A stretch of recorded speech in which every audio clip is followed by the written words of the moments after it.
انشاءاللہ آج جس موضوع پر گفتگو رہے گی وہ بندگی رب العالمین، کہ انسان کا خدا سے صرف ایک ہی تقاضا کہ وہ انسان خدا کی بندگی کرے، اور پھر اس بات کو دیکھیں گے کہ خداوند عالم کا یہ جو عہدہ عبدیت ہے، اس عہدے کو میں اور آپ کتنا معمولی سمجھتے ہیں، جبکہ یہ عہدہ اس مقام اور مرتبے پر فائز ہے جسے خدا نے پسند فرمایا ہے۔ اور اس کے بعد ہم اسے ریلیٹ کریں گے جناب ابو الفضل عباس سرکار وفا شہنشاہ وفا کی ذات سے، کہ آپ کو معصوم نے عبد خدا کہا۔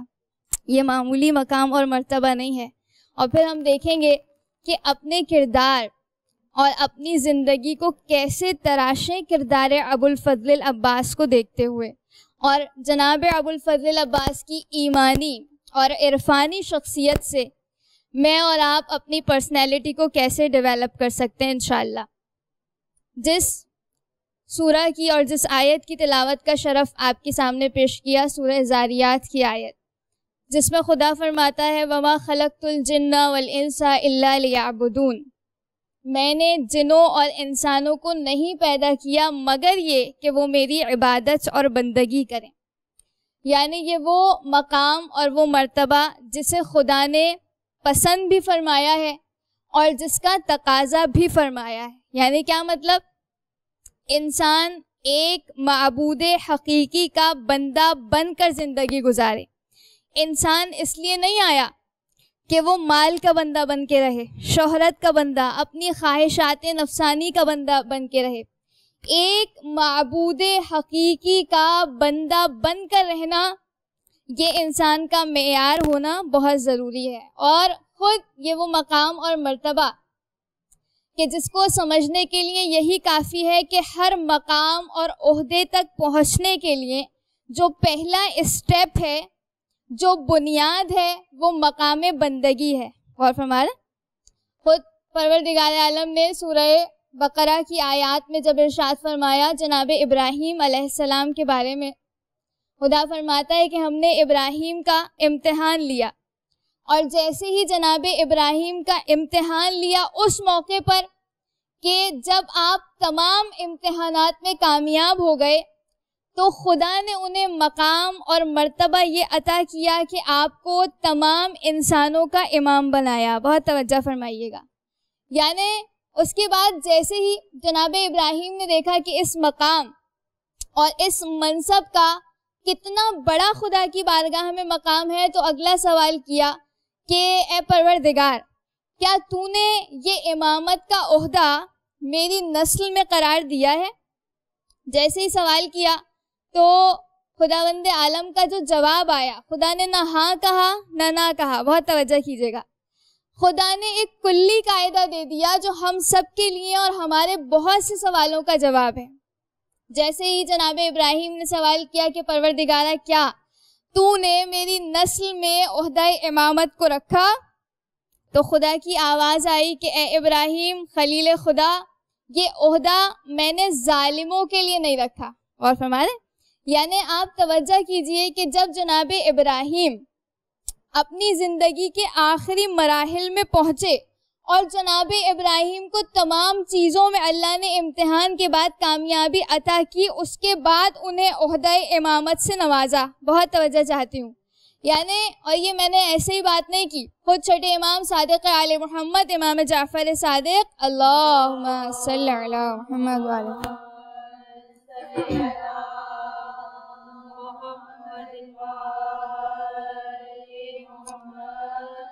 جناب امام صادق کا وہ معروف قول کہ آپ نے اصول کافی میں ارشاد فرمایا کہ پروردگار عالم نے قبل اس کے کہ پروردگار جناب ابراہیم کو عبد بناتا، عبد سے پہلے پروردگار عالم نے جناب ابراہیم کو جو مقام اور مرتبہ عطا کیا، پہلے آپ کو عبد بنایا، اس کے بعد نبی بنایا، اس کے بعد رسول بنایا، رسول بنانے کے بعد آپ کو اپنا خلیل بنایا، اور جب خلیل بنایا تو ارشاد فرمایا اب ہم نے آپ کو تمام انسانوں کا امام بنا دیا۔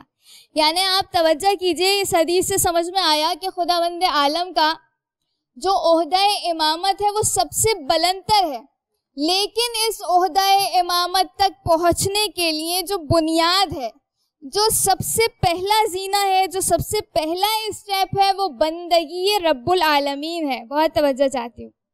اور خداوند عالم نے اس عبودیت کے مرتبے کو پسند فرمایا ہے، اسے سراہا ہے کئی مقامات پر.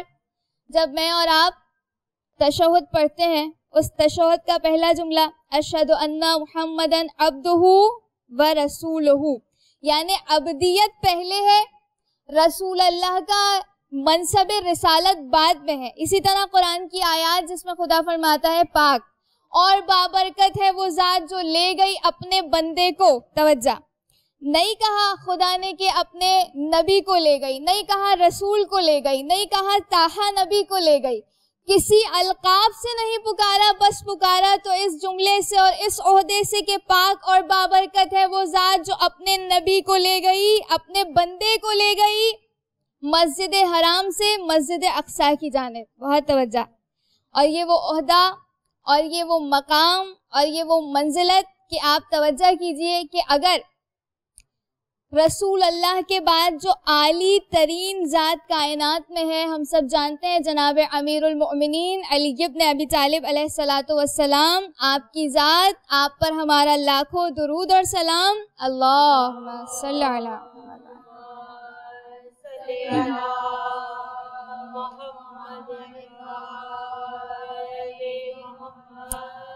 جناب امیر کائنات نے جس عہدے اور جس منصب پر فخر محسوس کیا ہے وہ معمولی عہدہ نہیں ہے. آپ نے فرمایا الہی کفا بعزن ان اکون لک عبدا.